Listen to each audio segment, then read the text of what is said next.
On dit souvent qu'être intelligent, c'est cool et tout, ça facilite le raisonnement, parce que justement on est intelligent. Il y a un truc dont on parle peu, c'est qu'être intelligent, ça rend con. Et ça épargne personne, hein. Vous, moi, on y passe tous. Alors c'est pas un truc que je tire de mon chapeau, c'est une idée qui est développée dans ce bouquin, et dont je voulais vous parler aujourd'hui. Touloulouloulou, touloulouloulou.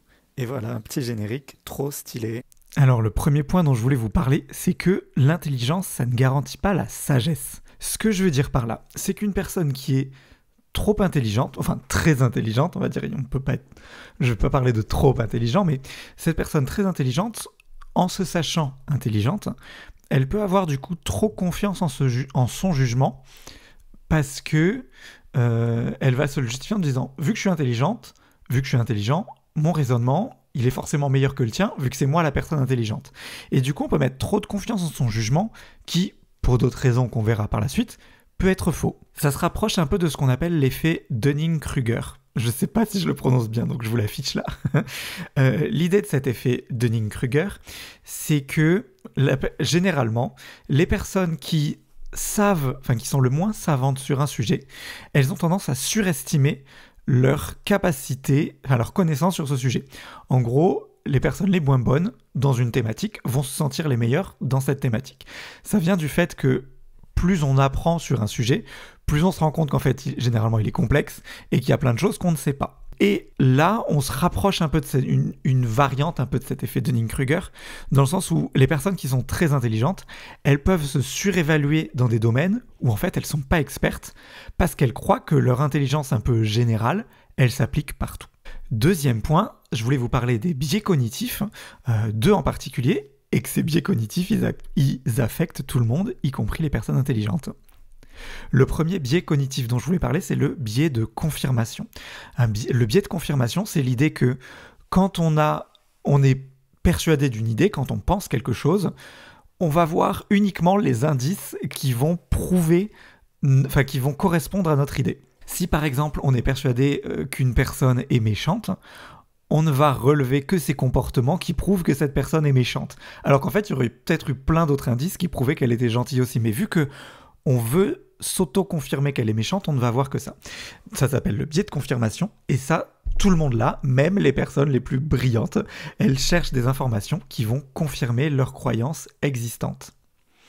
Et ça, ce biais de confirmation, ça rend moins ouvert aux nouvelles idées. Par exemple, je reprends l'exemple de ma personne qu'on pense méchante.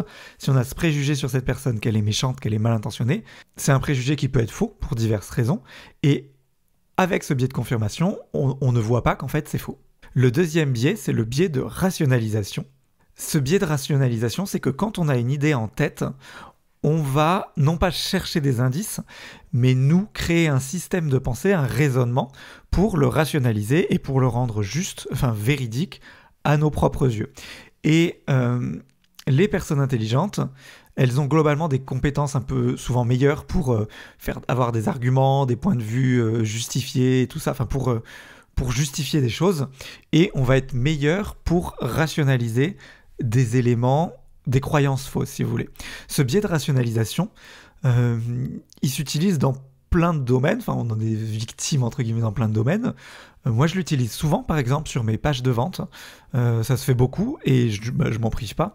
L'idée c'est que par exemple une page de vente d'une formation, d'un ce que vous voulez, vous allez avoir une première partie qui va faire marcher l'émotion, on va créer une émotion forte parce que c'est avec l'émotion que l'humain est drivé, un peu qui prend des décisions. Et après, toute la seconde partie d'une page de vente, généralement c'est là qu'on parle des bénéfices, qu'on explique vraiment en détail ce qu'il va y avoir et tout ça. Et le but de cette partie-là, c'est de rationaliser une envie d'achat qu'on a déjà rationalisé, une émotion. Donner à la personne des éléments pour rationaliser une émotion, une décision. Et là, c'est la même chose qui se passe, sauf qu'on le fait nous-mêmes en interne. Troisième point, c'est que les personnes intelligentes peuvent avoir un excès de confiance en leur propre jugement. On a, comme je le disais un peu avant, une surconfiance, je dis on a parce que j'étais détecté HPI, donc je me considère comme quelqu'un d'intelligent, mais les personnes intelligentes ont ce qu'on appelle donc une surconfiance dans leurs compétences, ils surestiment leur capacité à prendre des bonnes décisions, et ça peut conduire, dans un milieu par exemple d'entreprise, à des erreurs qui sont coûteuses. On est persuadé de notre raisonnement qu'il faut faire un investissement dans je sais pas quoi, imaginez ce que vous voulez. Et notre raisonnement est faux, mais on est persuadé qu'il est vrai parce qu'on est intelligent, et du coup, ça coûte très cher à la fin. Aussi, on est beaucoup plus fermé et résistant aux critiques, parce que des retours négatifs ou de critiques, déjà, on va pas les valider, parce qu'encore une fois, on est persuadé que c'est nous qui avons la bonne réponse, et ça limite la capacité à apprendre de ses erreurs. Et ça, on ne grandit pas, et c'est pas bon non plus. 4e point, les connaissances spécialisées peuvent devenir des pièges. Alors, le titre est pas hyper compréhensible, je savais pas trop comment le dire. L'idée, c'est que quand on est expert dans quelque chose, ça veut pas dire pour autant qu'on est infaillible. Tout le monde fait des erreurs, et un spécialiste, il peut être complètement aveuglé par sa propre expertise, et ça le bloque, ça l'empêche de voir qu'il y a d'autres solutions ou d'admettre des erreurs. On parle souvent de tunnel de vision, c'est le terme un peu... le jargon qu'on utilise. C'est que, en gros, imaginez qu'un spécialiste, il a comme des jumelles qui font qu'il ne voit que un tunnel de vision, ça porte bien son nom, qui fait qu'il ne voit que son truc, mais que son tunnel, ça lui met des œillères et qu'il ne voit pas qu'en fait, il y a plein d'autres choses qui peuvent expliquer ça. Prenons un exemple, je sais pas, un médecin spécialiste, un dentiste, peut-être qu'il va vous expliquer que si vous avez un mal de tête, c'est forcément lié aux dents. Parce que lui, son tunnel de vision, c'est la dent, la dentition, la mâchoire. Alors que si vous allez voir un médecin généraliste, qui aura une vision du coup plus généraliste, il va vous expliquer qu'en fait, votre mal de tête, il est lié au fait que vous buvez pas assez d'eau, vous êtes déshydraté. Et alors, les deux peuvent s'appliquer, hein, il n'y a pas forcément qu'une seule bonne réponse à chaque truc, mais c'est pour illustrer cette idée de tunnel de vision. Et une personne intelligente, elle peut se sentir très bonne dans un domaine précis, très forte, avoir des grandes compétences, des compétences réelles dans un domaine précis, mais encore une fois, elle met ses œillères, et vu qu'elle pense elle sait qu'elle est plus intelligente, elle pense qu'elle fait moins d'erreurs. 5e point, c'est que les personnes intelligentes ont une pensée qui est motivée et qui a surtout des émotions, et on fait ce qu'on appelle des erreurs émotionnelles. Alors ça, c'est impacté en plus par le fait que on dit souvent que les personnes HPI, surdouées et tout ça, sont hypersensibles. Donc elles ont les émotions vraiment décuplées, exacerbées. Ce qu'il faut bien avoir en tête, et je vous en parlais dans mon petit exemple de la page de vente un peu précédemment, c'est que les émotions ont un impact très fort sur la prise de décision. C'est quelque chose qu'il y a beaucoup... moi j'ai fait une école de commerce, j'ai fait beaucoup de mes stages en entreprise dans un milieu commercial et spécialisé en marketing.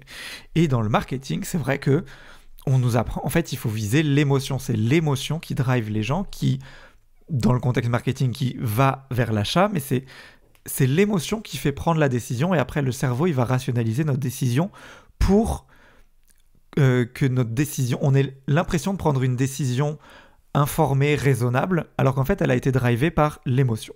Et ce système-là, même les personnes intelligentes, elles ont des émotions fortes, des décisions qui sont irrationnelles, des désirs irrationnelles aussi, des affiliations personnelles, elles ont envie de choses qui ne sont pas forcément cool, qui n'ont pas lieu d'être, plein de choses, elles ont des émotions personnelles et qui peuvent les pousser à prendre des décisions rationalisées qui sont irrationnelles aussi. Et il ne faut pas l'oublier ça. Et 6e point, c'est que être intelligent sans humilité, sans remise en question, c'est quelque chose de dangereux. Dans l'intellectualisation, il y a ce qu'on appelle l'humilité intellectuelle. C'est accepter que même si on est intelligent, on ne sait pas tout, on peut se tromper.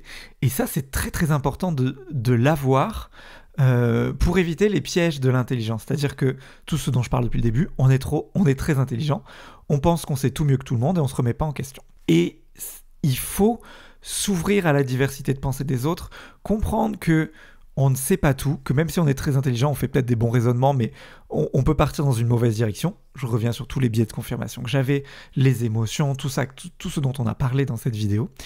Et